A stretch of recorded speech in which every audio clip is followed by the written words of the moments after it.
अस्सलाम वालेकुम, नमस्कार। मैं हूं नूर आलम और आप देख रहे हैं न्यूज़ 4000 बी। दोस्तों, आज हम ऐसी बात करने जा रहे हैं जो बहुत भयानक होती जा रही है। 5वां दिन अमेरिका ने ईरान पर हमले जारी रखे हैं और सबसे चिंताजनक बात ये है कि एक बार फिर सिविलियन इलाके को टारगेट और निशाना बनाया गया अमेरिका की तरफ से।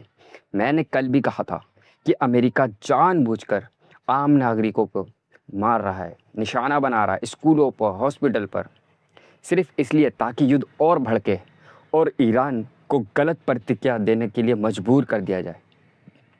कल ही हमने देखा कि एक पुल को तोड़ दिया गया, रेलवे लाइन को नष्ट कर दिया गया। दक्षिण ईरान में तो आवाजाही केशम, बुशहर दसती, बोस्तान, सीरक, बंदर ए लोगो, इन सभी शहरों को हमले हुए बहुत तगड़ा। ख़ास तौर पर बंदर खमीर के पास 3 पुल के एक साथ निशाना बनाया गया अमेरिका की तरफ से। यानी साफ है कि अमेरिका ईरान की बुनियादी ढांचे को तहस नहस करना चाहता है पूरी तरह वो भी। अब आप सोच रहे होंगे कि आखिर दक्षिण इलाके पर इतना जोर क्यों दे रहा है अमेरिका। तो मैं आपको सीधा बताता हूँ कि बात क्या है। अमेरिका का पहला निशाना है चाबहार पोर्ट। ये बंदरगाह ईरान का सबसे बड़ा व्यापारिक द्वार है एक तरह से, और इसमें भारत का भी अरबों रुपयों का निवेश है। कल अमेरिका ने चाबहार पर पोर्ट को जो कंट्रोल टावर है उसको पूरी तरह नष्ट और नाबूद कर दिया। अब आप सोचिए, भारत का पैसा लगा हुआ है, लेकिन जब अमेरिका हमला कर रहा है तो नरेंद्र मोदी जी, हमारी सरकार खामोश क्यों है? ये एक बहुत अलग बहस है। लेकिन हकीकत ये है कि अब दूसरी बड़ी खबर, इराक के कुर्दिस्तान जो क्षेत्र में ईरान के कल पलटवार किया ईरान ने, जिसने ईरानी मिसाइल में बुरी तरह क्षतिग्रस्त हो गया। इसकी तस्वीर भी सामने आई है। मैं ये बात इसलिए कह रहा हूँ क्योंकि यहाँ एक बड़ी रणनीतिक चाल छिपी हुई थी और चल रही थी। देखिए, शुरू से ही अमेरिकी अपना प्लानिंग यहीं से कर रही थी। ईरान को अंदर से कमज़ोर करना चाहती थी। कैसे? ईरान के भीतर 2 बड़ी फॉल्ट लाइसेंस है। एक है कुर्द, दूसरा है बलूच। अमेरिका चाहता था कि कुर्द और बलूच आपस में ही ईरान सरकार के खिलाफ उठ खड़े हो और बगावत करते, जैसे लेबनान में हिजबुल्लाह को अकेला करने के लिए सुन्नी, ईसाई और द्रुज के बीच फूट डालने की कोशिश करते हैं। ठीक वैसा ही प्लान भारत सबकी जगह प्लान ईरान के लिए बनाया गया था। अगर कुर्द और बलूच ईरान के अंदर विद्रोह करते हैं तो ईरान सरकार को पहले आंतरिक बवाल संभालना पड़ता और बाहर से अमेरिका, इजराइल, यूएई जैसी ताकतों को लगातार वो हमला करती थी, उन्हें संभालना था। तो ईरान की कमर टूट सकती थी या टूट ही जाती लगभग। लेकिन ये प्लान बिल्कुल फेल हो गया बिल्कुल। तुर्की ने अमेरिका का साथ नहीं दिया और तुर्की के साथ में ना आने की वजह से कुर्द शांत रहे। दूसरी तरफ बलूच में भी ईरान के सरकार के साथ खड़े हो गए। बलोच में जो ईरान समर्थक थे वो भारी पड़े और जिन्हें अमेरिका ने पैसे, हथियार दिए थे, वो कोई बड़ी हरकत नहीं कर पाए। नतीजतन पहला राउंड अमेरिका हार गया पूरी तरह और ईरान ने उस राउंड की बाजी मार ली और जीत गया। अब अमेरिका फिर से कुर्दों को एक्टिव करने की कोशिश कर रहा है, इसलिए कि वो पुल और रेलवे ट्रैक दोनों को तोड़ दे, ताकि अगर 2-4 हज़ार कुर्द ईरान में घुसना चाहे तो उन्हें रास्ते में कोई रुकावट ना हो। यही वजह है कि ईरान ने इराकी कुर्दिस्तान में अमेरिकी पैट्रियट सिस्टम पर भी हमला किया है, ताकि कुर्दों को अमेरिकी सुरक्षा की छाता ना मिल सके, जो छतरी है एयर डिफेंस सिस्टम की। अब बात करते हैं ओमान की। ईरान चाहता था कि हार्मूज यानी स्टेट ऑफ हार्मूज का नियंत्रण करने के लिए एक संयुक्त प्रणाली बने, जिसमें हो ओमान भी शामिल हो उसमें, क्योंकि ये ईरान और ओमान के बीच की डील थी। शुरू में ओमान इसके लिए राज़ी भी हो गया था, लेकिन अब ओमान ने अचानक घोषणा क्यों किया? वो इसलिए दक्षिण इराक के जो दक्षिणी नेविगेशन है, जो कॉरिडोर, जूबी कॉरिडोर को खोलेगा, जहाँ से जहाज़ गुजरेंगे और ओमान उनकी सुरक्षा करेगा। यानी ओमान ने अमेरिकी दबाव में आकर ईरान को धोखा दिया है, दगा किया। आपको याद होगा, ट्रंप ने ओमान को भी उड़ा देने की धमकी दी थी और ओमान वहीं झुक गया। इसी पर ईरान के विदेश मंत्रालय प्रवक्ता इस्माइल बगाई ने कहा, अमेरिकी दबाव की वजह से ओमान झुका है और इसलिए कल ईरान ने जो पलटवार किया है उसमें ओमान भी शामिल है। ईरान ने ओमान में अमेरिकी सर्वेलेंस रडार को पूरी तरह नष्ट कर दिया, तबाह बर्बाद कर दिया। वही रडार जिससे अमेरिका स्ट्रेट ऑफ हार्मुज से गुजरने वाले हर जहाज पर नज़र रखता था 24 घंटे। बहरीन पर भी हमले हुए। वह अमेरिका का 5वां बड़ा बेड़ा 5th फ्लीट है, उसको भी निशाना बनाया गया। साथ ही बहरीन में जो पेट्रोलियम कंपनी पर भी मिसाइलें बरसी, जिससे भीषण आग लग गई। कतर में भी हमला हुआ। और मज़ेदार बात यह है कि उसी वक्त ईरान के विदेश मंत्री जो है अब्बास अराची, वो कतर में ही थे। वहाँ के पूर्व अमीर की मौत पर शोक व्यक्त करने के लिए गए थे। ईरान ने साफ कहा, हमारी दुश्मनी अमेरिका से है, कतर से नहीं, लेकिन आपकी ज़मीन पर अमेरिकी बेस है, इसलिए हम उन बेसों पर हमला कर रहे हैं। यूएई यानी संयुक्त अरब अमीरात पर भी हमला हुआ, खासकर अबू धाबी के ज़्यादा मिलिट्री कैंप पर, जहां ड्रोन और हथियार स्टोर रखे जाते थे। यूएई ने पहले कहा कि यहाँ हमला नहीं हुआ, आग नहीं लगी थी, लेकिन सैटेलाइट तस्वीर ने सब जारी कर दिया, जो कि सारे ऑल्ट्स नामक ग्रुप ने जारी की, साबित करती है कि ईरान की 5 मिसाइलें सीधे निशाने पर लगी और गोदाम पूरी तरह तबाह बर्बाद हो गया। याद रहे, पिछली बार अमेरिका ने सैटेलाइट इमेजरी को रुकवा दिया था ताकि उसका नुकसान छुप सके, लेकिन इस बार इमेजरी सामने आ गई, सारी फ़ोटो। मतलब नुकसान इतना भारी हुआ है कि उसे छुपाया नहीं जा सकता।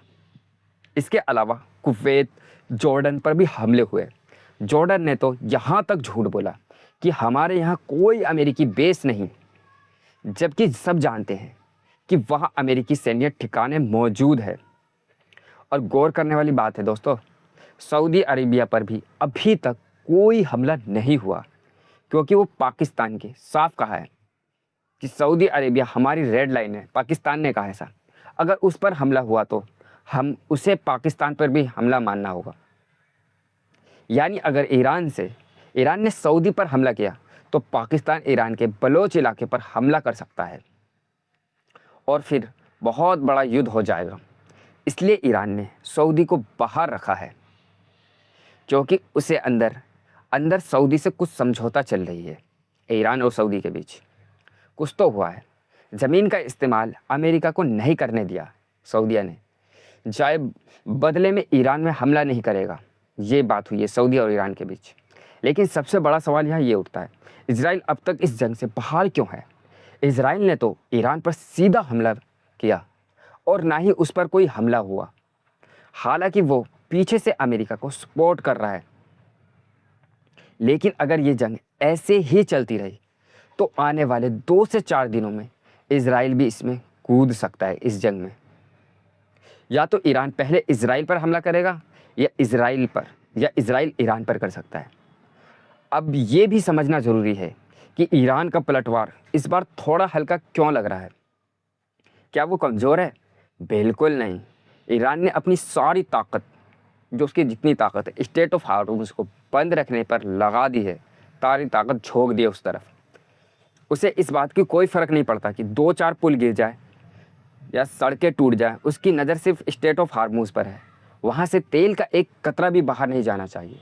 यही कारण है कि ईरान ने बहरीन पेट्रोलियम कंपनी और यूएई के ऑयल स्टोरेज और ओमान के सर्विलेंस रडार को निशाना बनाया। यानी पूरे गल्फ़ के क्षेत्र में तेल का उत्पादन, आपूर्ति ठप करने की कोशिश है ईरान की तरफ से। जब पूरी दुनिया में तेल की कमी होगी तो कीमतें आसमान छूंगी, महंगाई बढ़ेगी और अमेरिका के ऊपर आर्थिक दबाव बनेगा। यही कारण है कि अचानक जेडी वैंस और ट्रंप का बयान आ रहा है सामने इस वक्त। हम बातचीत के लिए तैयार हैं और चीन, पाकिस्तान भी बीच बचाव में कोशिश कर रहे हैं ईरान और अमेरिका के बीच कि कोई मसला निकल जाए। लेकिन क्या ईरान बातचीत पर भरोसा करेगा?